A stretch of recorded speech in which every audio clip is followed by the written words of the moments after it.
Hey everyone, AdamHarry from BoLS back again with another quick unboxing. Today we're looking at the Warhammer Age of Sigmar expansion, Forbidden Power.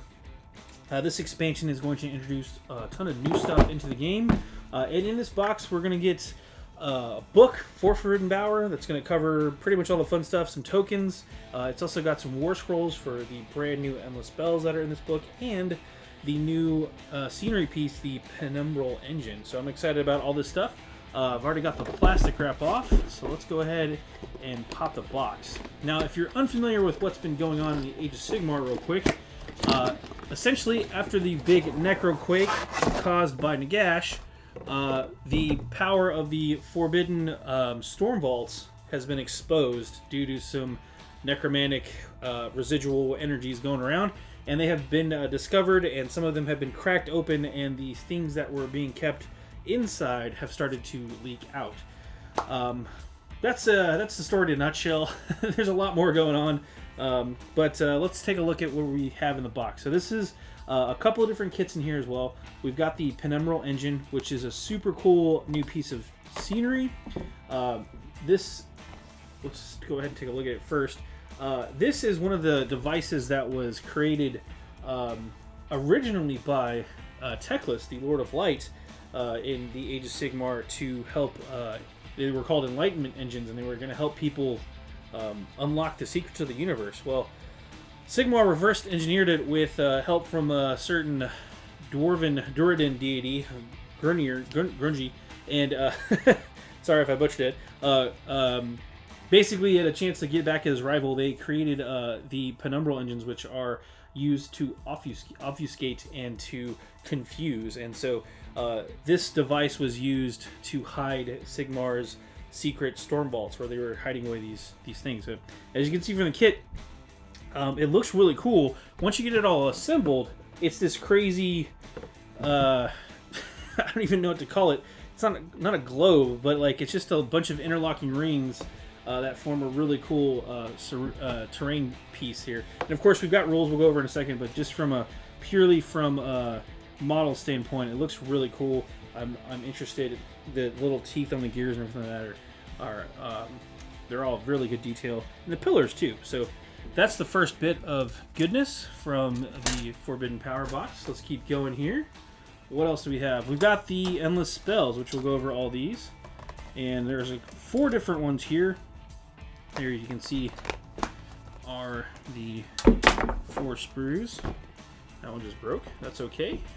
I was going to break them anyway. So here are the 4 different endless spells, and I believe we've got the bridge one here is called the Soul Scream Bridge. It's actually 2 pieces, 2 separate two separate bridges that connect via magic means. We've got the Horror Gas, which is right here. Part of that miniature, which looks like Nagash's face. That's actually a creature that was locked, one of the creatures anyway, locked inside of one of the storm vaults, and the back piece here. So it's like a pretty easy assembly there. We've also got the shards of Valangar. These things mess with the mobility, can slow down units and things like that. It's pretty dirty. And finally, we've got Lokion the Soul Seeker. Sorry if I butchered that. This is the skeleton dude on the boat, reminiscent of Charon, the ferryman, if you're familiar with your Greek mythology. So it's a really cool looking model as well. That one actually will enable you to literally ferry your units across the table. You do have to pay the toll, which is one of the members of that unit doesn't get off the boat, essentially. So you lose a model, not a wound, a model. So great for slow moving units with a lot of dudes in them, not so great for your big heavy hitters. We get a little art piece inside, which is kind of cool. I like that it's the Sigmar and Nagash split there. Pretty cool looking. What else is in this box? Let's move this to the side. I think it's a whole lot left. We've got the packet for Forbidden Power, which will open up, and then the War Scroll cards, which will open up too. Alright, I've got the plastic wrap off. We'll get to the data cards here in a second because there's some stuff in there I want to show off. Here we've got the book, as you can see, for Forbidden Power. This is, I believe it was, 90 pages-ish, 88 pages. It's got your core rules in here, or actually, sorry, the core rules in here as well, but it's got all of your extras for Forbidden Power. Let's take a look at the table of contents real quick. So this is going to go over all of the key players here for the lore. So what happened with the Necrocake, what happened with the Hidden Vaults, all that fun stuff going on. Kind of all the lore. It was about 60 pages of lore. So there you go. War for the Storm Vaults is going to cover kind of the campaign for the Stygics. So there's Stig and then 2 X's. I don't know. It's got different allegiance abilities for the one set of the armies, which is kind of the Order armies, and then another set of allegiance abilities for the Legion of Grief, which is going to be the Death Alliance armies, which is 2 new army factions you're going to play as. Plus, this book is going to introduce mercenaries, where there's 2 sets of mercenaries. And then, of course, rules for the Penumbral engines, the Stormvault campaign guide stuff, the Endless Spell rules, and pitch battle profiles for everything in the book. So, flip through this real quick. Again, Stormvault's got a lot of lore going on behind it, which I have not yet got to read it all, so I'm kind of interested. There's the realm that I was talking about, Stygics, sorry, Land of Forgotten Gods. Yeah, I'm curious. I want to read more about it. Moving on here. Again, lots of lore. There was 60-something pages of lore to go through. I'm excited to kind of figure out what's going on. The Shattered Throne. Oh, we've also got the introduction of the Storm Vault scenery, or I think it's called. So we'll see what it's called, what it is here. So all the different scenery, painting techniques.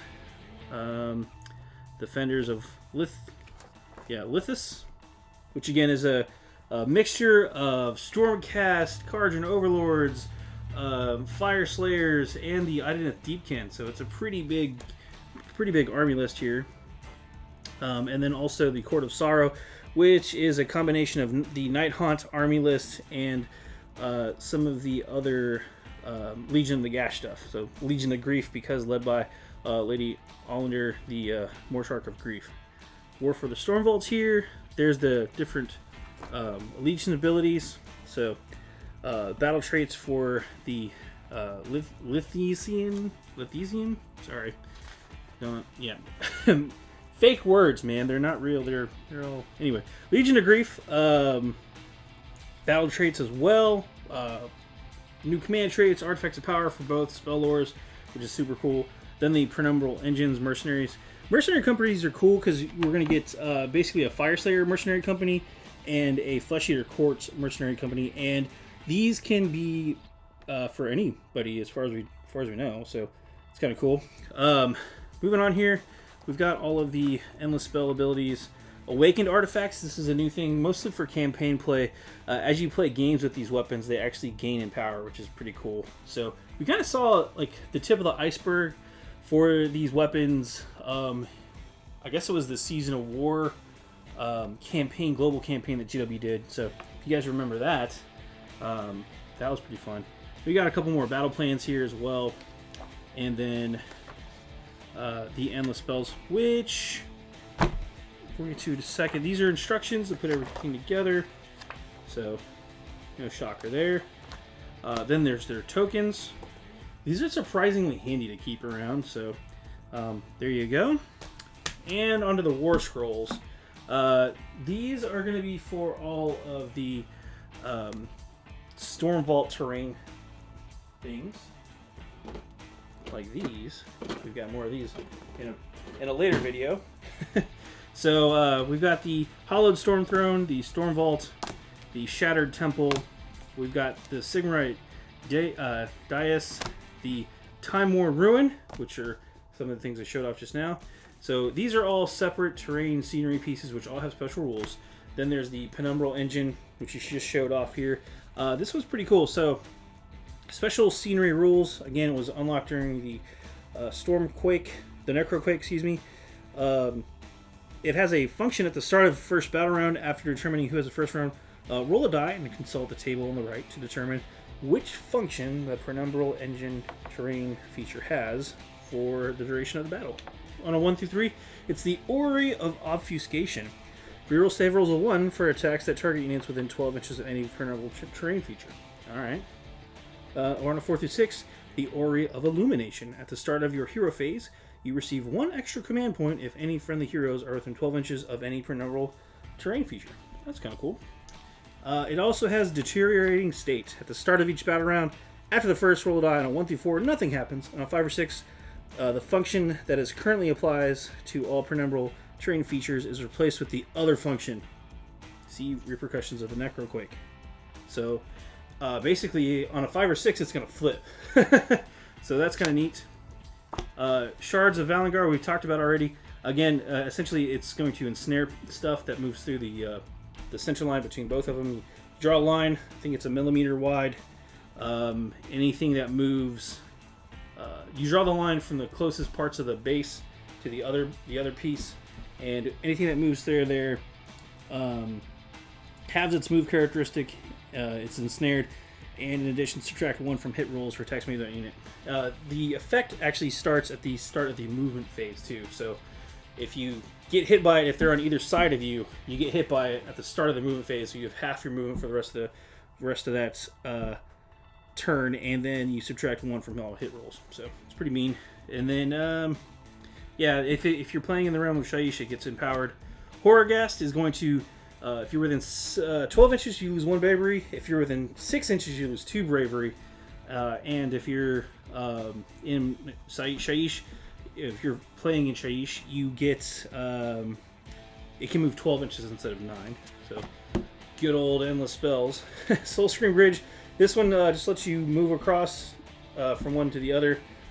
The range that you can place them actually grows if you're playing in Shaiish. It goes from 12-inch initial placement to a 24-inch initial placement. By the way, you can see all these rules on GW's website as well, if you want to look them up and get the nitty-gritty. And then I've already talked about Lautron, the Soul Seeker. I don't know if Laukon, whatever. Luncheon, the Soul Seeker. He's snacking on souls, folks. Again, you pay the soul price if you do use his ability, so pretty cool. And that's pretty much everything in the Forbidden Power boxed set. Kind of blew through that pretty quick. I'm AdamHarry from BoLS. Thanks for joining me. Catch you next time.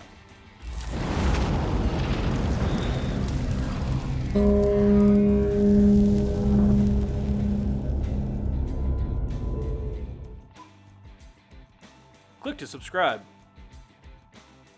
Check out more videos. And thanks for watching.